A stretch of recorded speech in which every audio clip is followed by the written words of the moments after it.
Alright, so what is up, guys? I hope that everyone is doing well. Today is going to be the fourth episode of the series. Is the Meta Plus worth it? So, as we know, MetaQuest does offer a membership where you pay average $10 to $15 CAD or US per month, so you can have pretty much a lot of free games. Right now, I do believe we are at 16 games, and every month it does go up to 2 games out of time. So we it is going to be the last episode. Well, no, it's not going to be the last episode, but it's going to be. But I will be putting a pause for this series because I did reach the last games of the content that they offer us for free. So right now, today we're going to review 4 games. The first one is going to be Onward. It does look like a Pavlov kind of game. Secondly, we're going to play Walkabout mini golf. It does seems like it's going to be a fun game, right? It's pretty much golf. And the third one is Warhammer 40,000 Battle Sisters. Oof, I don't know what to expect about that one. I love the Warhammer series, so we'll see about that. And the last game we're going to see is Stride. It does give me the vibe of Mirror Edge, where it's basically you're a character that runs around doing parkour because you basically have some kind of a objective. So we'll see what's up with all of those 4 games, and of course I'm going to review them and tell you my favorite. Of course, it's going to be my opinion, and I'm pretty sure that you have your own. So let me know in the comments. So let's go review the first game, Onward. Let's do it right now. Let's go. Alright, so coming up with the first game, it is Onward. So first thing first, I do want to say it does sounds like it is a military simulator, where you literally have to be tactical to engage with the enemy and to basically kill them. So also by saying tactical, I did enjoy having multiple options. I can literally carry a tablet that shows me the map. I can also literally enable night vision goggles where everything becomes green in the dark and I can literally see from far away. So that I didn't expect it from that type of game, but honestly I was so surprised. It was pretty cool and it did work with the environment. Also, one thing is there's multiple games on VRs that you can genuinely just sit and play those games. I don't think that Onward will be that type of game. You really have to stand up and basically look around you, move left to right, pick up items. For example, a mag from your left side, take your pistol from the right side. So if you really want to sit around and chill, no, I don't think that will be that type of game.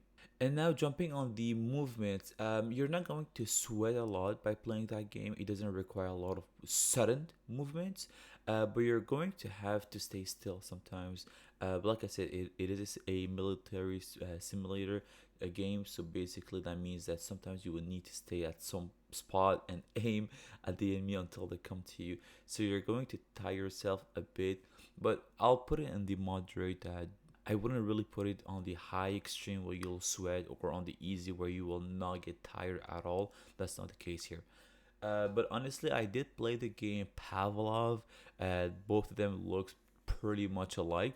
I would say that Pavlov is more realistic than that game, uh, quality wise, tactical wise, or even the way that you can reload your guns, maneuver your guns. Pavlov is literally the upgrade of that game. So honestly, if you don't have Pavlov and you do want to see how it is, if you're going to enjoy or not, if you have the Quest Plus membership, try Onward. It will give you a better idea. But honestly, that will be it for this game. It is really straightforward. It is a military simulator game where you really have to kill the enemies tactically.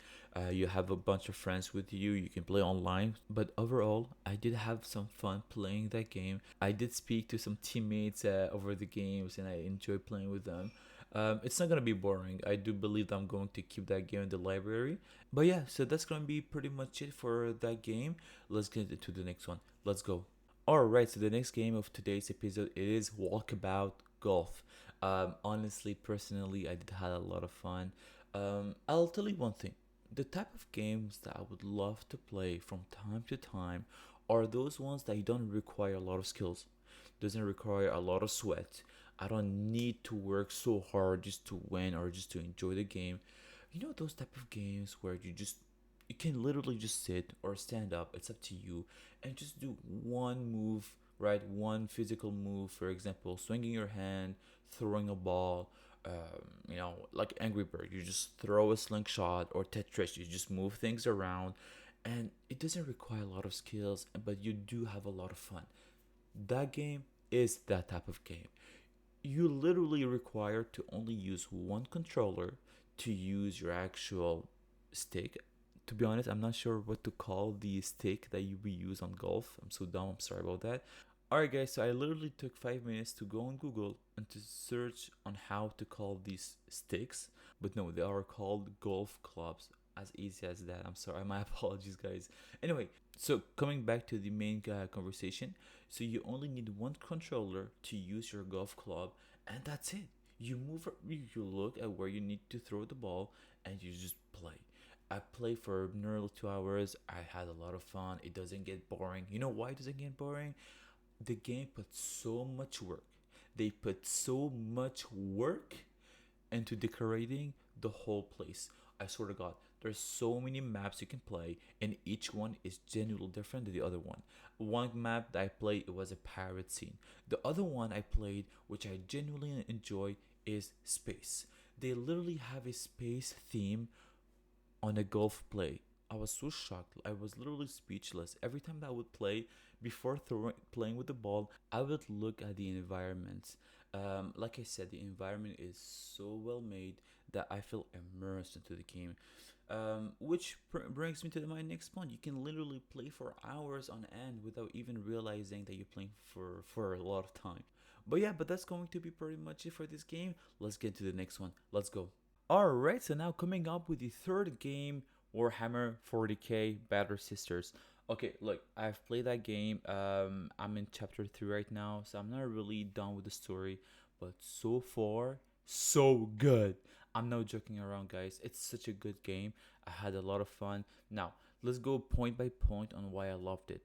Alright, so for the first point is I'm the type of person that loves to move around when I play VR games. Okay, this game requires you to move around, to use your hips, to use your, well, not use your hips, but I mean you have to reach out to your hips, to your chest, to move around to your left, to your right when you do engage with your weapons, etc. So unfortunately, every person that loves to sit around while playing a game, I don't think you will experience the whole game as it is.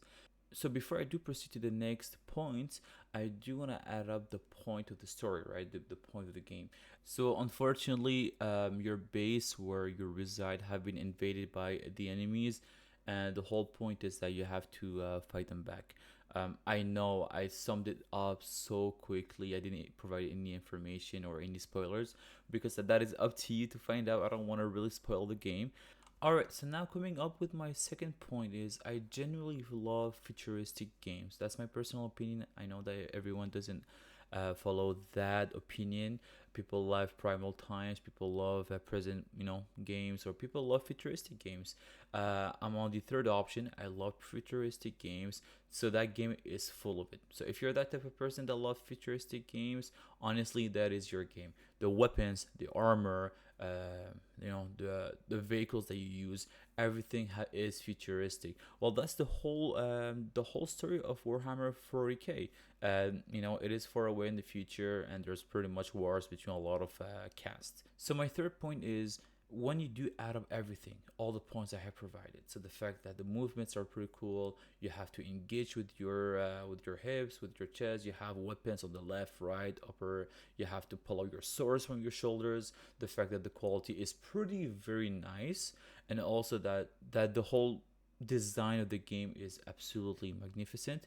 You are immersed into the game. So let's not forget, AVR games, to be completely nice, you need to be immersed in it. So what's the point of a game if you're not immersed? So that game does a really great job to make you feel that you're in it.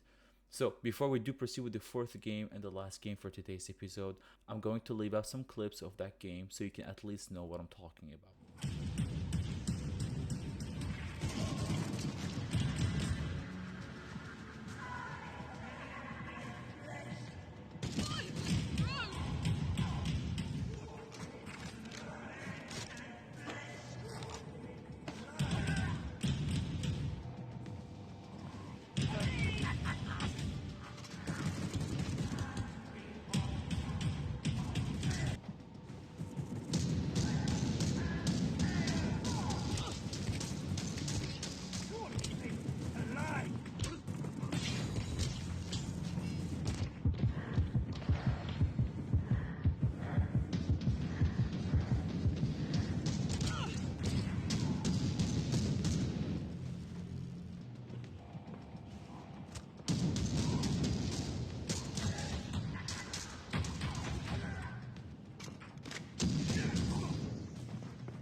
Alright, so for the last game of today's episode, it is called Stride. Now, the game is pretty much straightforward. It's quite easy to understand the point of the game. It is parkour. You literally just parkour around a map, and you have pretty much a lot of game modes.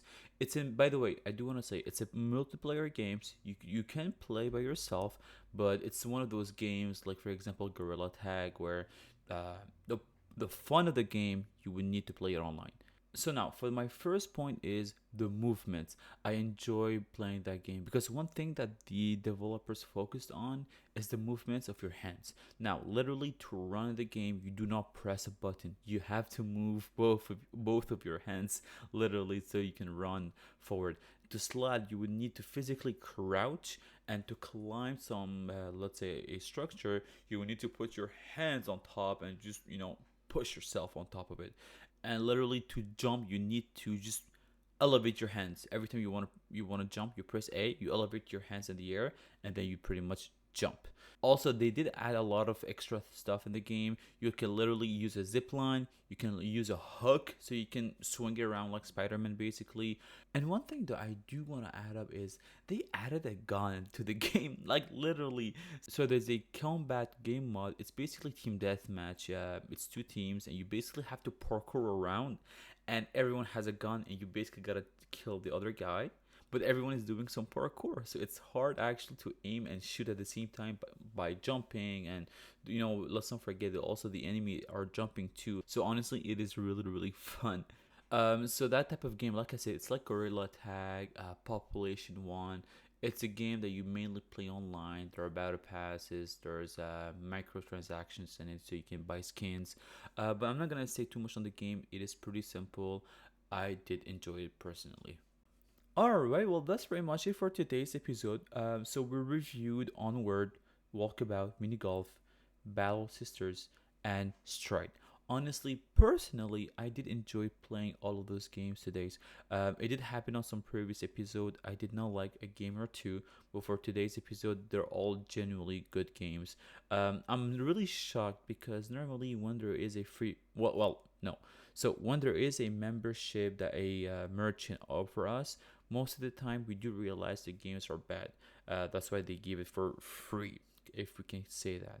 But no, on that Meta Plus, so far all the games I played are pretty good games. I did not like a game or two, but there are some exceptions, I guess. So for today, I'm going to review the games that I played. Now, for the fourth game that I least enjoyed, I'm gonna put mini golf. I'm not saying it's bad, but what I'm saying is all of those four games are absolutely amazing, but I have to rank them. For the third one, I'm going to put Stride. Okay. For the second game, all right, it's going to be Onward. Honestly, it's a pretty good game. It's amazing. It's not as good as Pavlov, but still. Now, for the first game, for the winner for today's episode, it is Battle Sister. Like I said, the quality, the point of the game, the mechanics, the movements, the weapons, the mobility, everything is A1. Alright guys, well thank you so much for watching all of that series. Is the Meta Plus worth it? I'm going to put a pause since I did reach the limit of the games that they have offered us. Well, thank you so much for watching today's episode. I'll see you next time.